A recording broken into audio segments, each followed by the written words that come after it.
쏟아졌더라. 아멘.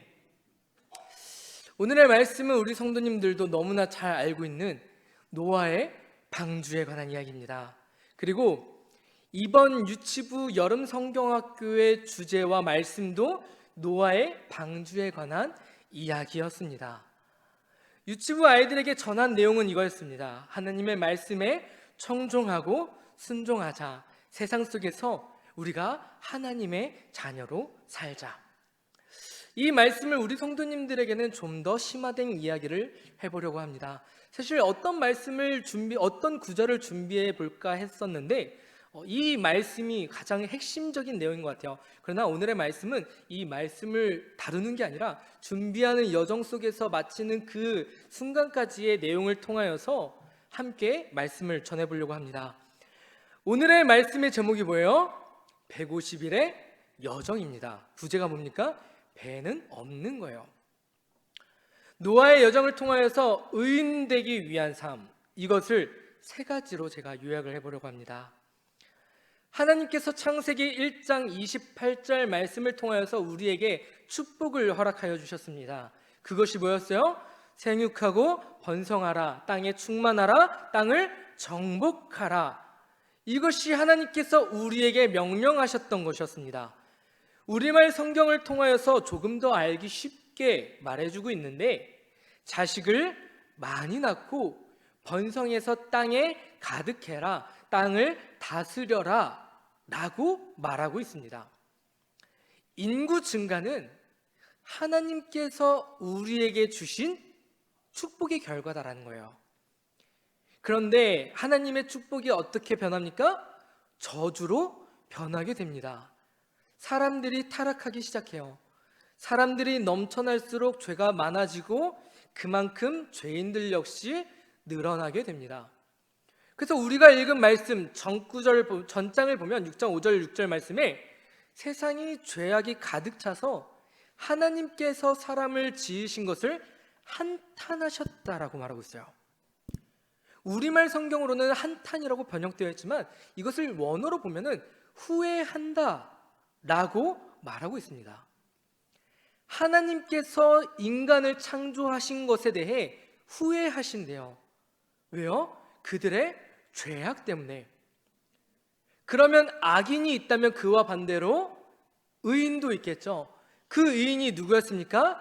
오늘의 말씀의 주인공인 노아였습니다.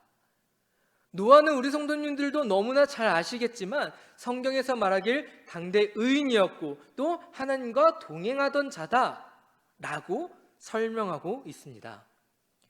죄악이 가득 찬 세상에서 노아는 하나님과 동행하였던 의인이다라는 거예요. 의인이 되는 첫 번째는 바로 이것입니다. 세상과 타협하지 않는 것.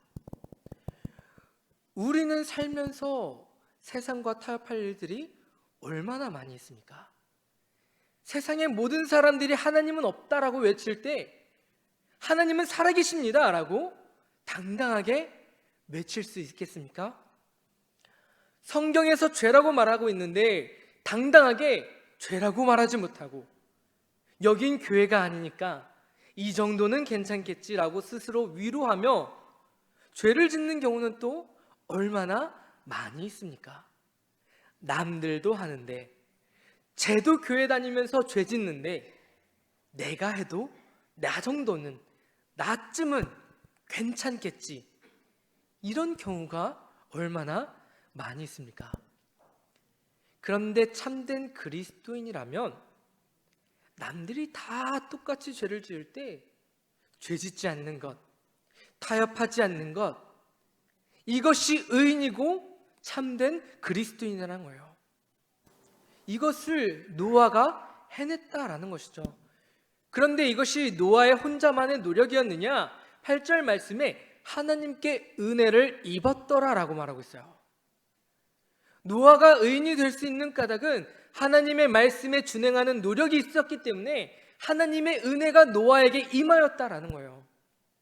우리에게도 하나님의 은혜가 임할 줄 믿습니다. 우리가 세상과 타협하지 않고 참된 그리스도인으로서 살아가려고 다짐할 때 하나님의 은혜가 우리 성도님들에게 가득히 임할 줄 믿습니다. 우리에게 필요한 것은 뭐예요? 그렇게 살아가려고 노력하는 용기와 다짐이에요. 그리고 실천입니다. 우리가 말씀을 들으면 실천해야죠. 듣고 거기서 끝난다면 우리가 말씀을 듣는 이유가 무엇이 있겠습니까? 성경의 말씀은 단순히 옛날 이야기, 좋은 이야기가 아니잖아요. 아무런 노력 없이 어떻게 하나님의 은혜가 우리에게 주어지겠습니까? 물론 진짜 어쩌다가 간혹가다 하나님께서 우리에게 아무런 대가 없이, 아무런 노력 없이 은혜를 주실 수 있겠죠. 그러나 대부분에 보면 우리가 하나님의 자녀로 살아가려고 노력할 때에 하나님께서 우리에게 은혜를 허락하신다는 거예요. 그렇게 노아를 제외하고 많은 사람들이 타락하였을 때 하나님께서 그들을 심판하시기로 하십니다. 그러나 누구는 살려주세요? 하나님이 보시기에 합당한 노아와 가족들을 살려주시기로 합니다. 노아에게 말씀하시길 내가 홍수를 일으킬 것이니 방주를 지어라 라고 말씀하세요. 그 구절을 함께 읽어볼까요? 창세기 6장 14절부터 16절까지 말씀입니다. 시작! 너는 고페르나무로 너를 위하여 방주를 만들되 그 안에 칸들을 막고 역청을 그 안팎에 칠하라. 내가 만들 방주는 이러하니 그 길이는 300규빗, 너비는 50규빗, 높이는 30규빗이라. 거기에 창을 내되 위에서부터 한 규빗에 내고 그 문은 옆으로 내고 상중하 3층으로 할지니라. 먼저 방주의 재료가 뭐였어요? 고페르나무입니다. 고페르나무는 정확히 어떤 나무인지는 알 수 없어요. 어떤 학자는 소나무의 일종이라고 하기도 하고 어떤 학자는 잣나무라고 하기도 하고 어떤 학자들은 전나무다라고 말합니다. 다양한 나무들을 이야기해요. 정확히는 알 수 없지만 성경에서 말하기에 고페르나무로 방주를 만들어라 라는 것이고, 그리고 나온 재료가 뭐였어요? 역청입니다. 사실 이 역청도 학자들마다 의견이 분분해요.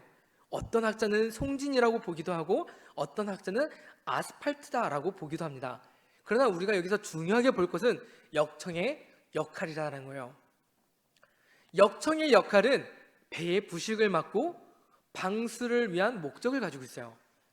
그래서 훗날 바벨탑을 만들 때 사람들이 무엇을 바르냐면 바벨탑에 역청을 바릅니다. 무언가 이상하죠?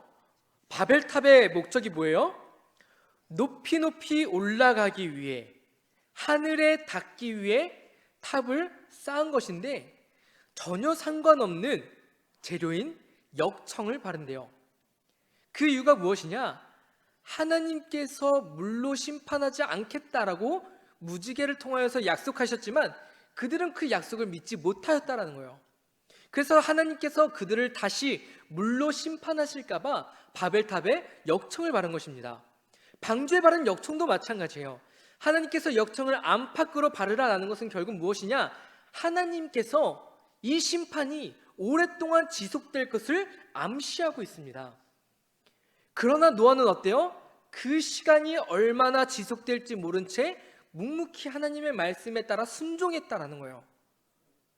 그렇게 긴 시간을 들여 방주가 완성이 됩니다. 우리 성도님들이 생각하는 방주라고 한다면 어떤 모습인가요? 사진을 한번 볼까요? 네. 귀엽나요? 이런 모습이겠죠. 어린 친구들은 성경 만화를 통하여서 이런 그림을 많이 보았을 것이고, 다음 사진을 보면 이 사진은 미국 켄터키주에 있는 어느 한 테마파크에서 노아의 방주를 만들었다고 합니다.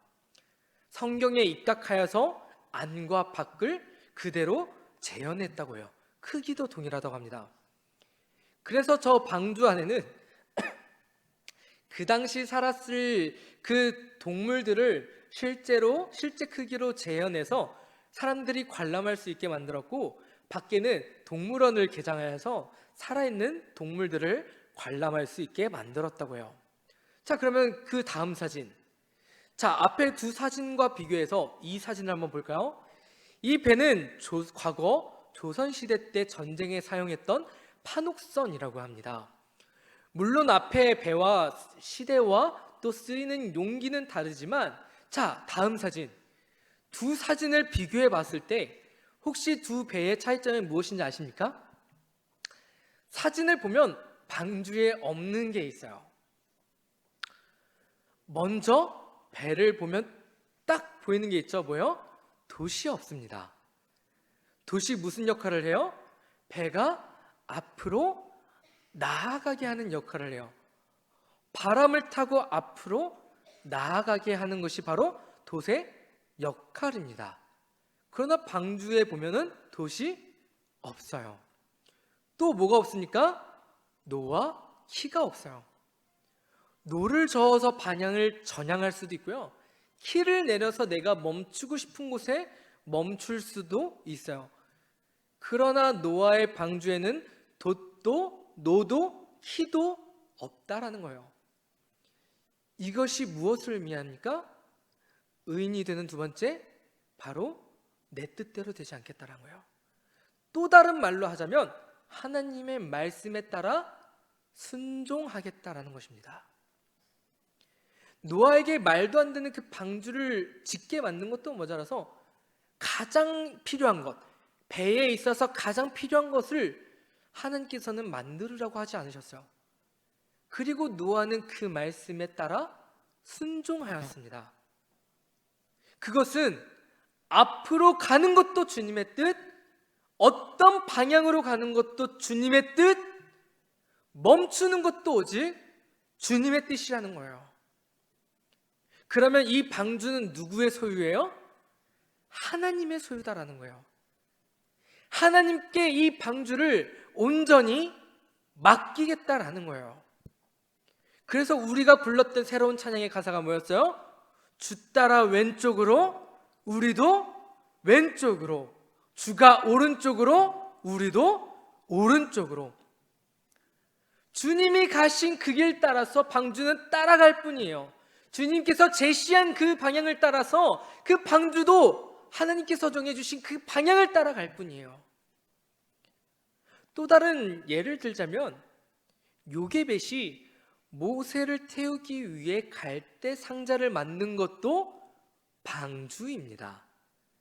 노아의 방주할 때 그 방주와 똑같은 단어예요. 원어를 보면 그 갈대 상자에 역청을 발라서 나일 강가에 띄었어요. 그때 누가 그 상자를 주었어요? 바로의 공주가 그 상자를 주었어요. 누가 그 상자가 바로의 딸에게 갈 거라고 그 어떤 이가 상상했겠습니까? 요게벳은 그저 사람한다오 라는 심정으로 하나님께 의지하는 마음으로 맡겼더니 하나님께서 바로의 딸에게 모세를 보내주셨다는 거예요. 그 상자 역시 돛도 없었고요, 키도 없었고 놋도 없었어요. 온전히 하나님께 그 인생을 맡겨드렸더니 하나님께서 모세의 인생을 인도해 주셨다라는 사실입니다. 우리 성도님들의 삶의 주도권도 노아의 방주처럼 모세의 갈대 상자처럼 온전히 하나님께 맡겨드리는 삶을 사시기를 간절히 소망합니다. 우리의 인생길에서 앞으로 가는 것도, 방향을 결정짓는 것도, 멈추시는 것도 다 하나님께서 하시는 거예요. 오늘의 말씀을 보면 40일 동안 하늘이 뚫린 듯이 비가 내렸어요. 배는 엄청난 비로 인해서 크게 흔들리며 이동을 했겠죠.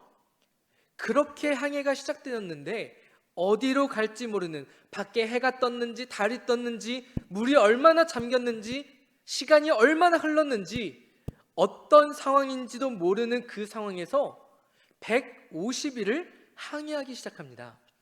그리고 나서 아라랏산에 도착하게 돼요. 그로부터 40일이 지난 후에야 8장 6절 말씀을 보면 노아가 배의 창문을 열었다 라고 말하고 있습니다. 노아가 근 200일 가까이 되는 날까지 창문을 열지 않았다라는 거예요. 그리고 나서 까마귀와 비둘기를 통해서 내려도 되는지 확인을 하게 되는데, 보통 사람이라고 한다면 내려도 된다라고 확신이 생기면 어떻게 합니까? 얼씨구나 하고 당장이라도 이 답답한 배 안에서 내려 땅에 발을 디디었을 거예요. 드디어 살았다 하고 외쳤겠죠. 그러나 노아는 하나님께서 내려라라고 말씀하시기 전까지 내리지 않고 하나님께서 말씀하시고 나서야 내렸다라고 말하고 있어요.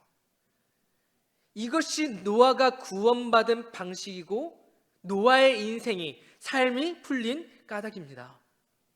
우리의 인생이 왜 안 풀린지 아십니까? 자꾸 내 뜻대로 결정 지으려고 하고 내 뜻대로 앞으로 나가려고 하니까, 내 뜻대로 내리려고 하니까 인생이 안 풀리게 되는 거예요. 하나님께 온전히 내 삶을 맡겨드리는데 인생이 왜 안 풀리겠습니까? 오히려 더 안심하고 살게 될 텐데요. 내 뜻대로 하게 되니까 이게 맞는 건가 하고 자꾸만 불안하게 되는 거예요. 자꾸만 그것만 생각하게 되는 거예요. 우리는 내 삶의 주인이 내가 아니라 하나님이라는 것을 우리는 잊어서는 안 됩니다. 우리의 삶을 온전히 주님께 맡김으로써 내 삶 속에 있어서 가장 최고의 것, 최고의 길, 최적의 시간을 예비하신 그 주님만을 바라보며 신뢰하고 뜻을 구하며 나아가는 것, 그것이 바로 순종하는 삶이다라는 거예요.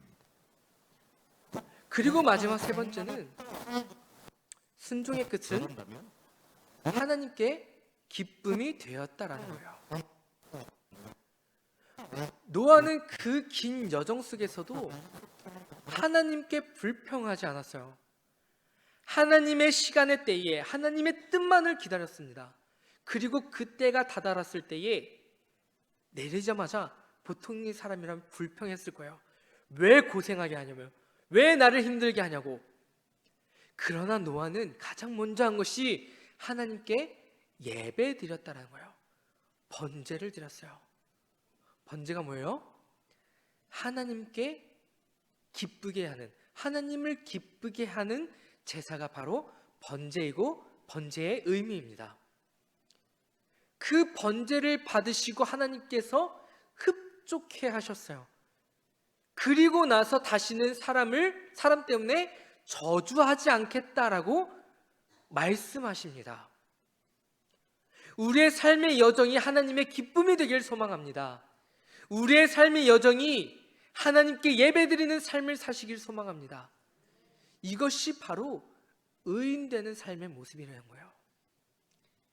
사랑하는 성도님들, 하나님께서는 때로는 우리에게 말도 안 되는 요구들을 하세요. 그리고 그것을 순종하기를 원하세요. 그리고 나서 하나님께서는 침묵하세요. 이 침묵의 때에 내 방식대로, 내가 원하는 대로, 내 뜻대로 사는 것은 결코 구원의 길, 생명의 길, 복된 길이 될 수 없습니다. 하나님의 때를 기다리고 하나님께서 원하시는 삶을 살려고 노력해야 돼요. 하나님의 기쁨이 돼야 돼요.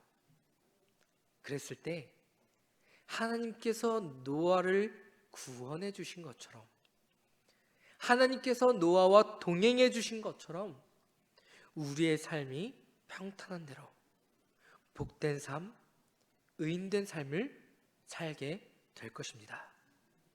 우리가 오늘의 말씀을 기억하면서 내 삶, 내 신앙을 돌아보며 주님께서 원하시는 대로 살아가려고 다짐하는 그런 한 주가 되시는 저와 우리 성도님들이 되시기를 간절히 소망합니다. 이 시간 찬양 한 곡 부르고 함께 기도하기를 소망합니다. 주님의 뜻에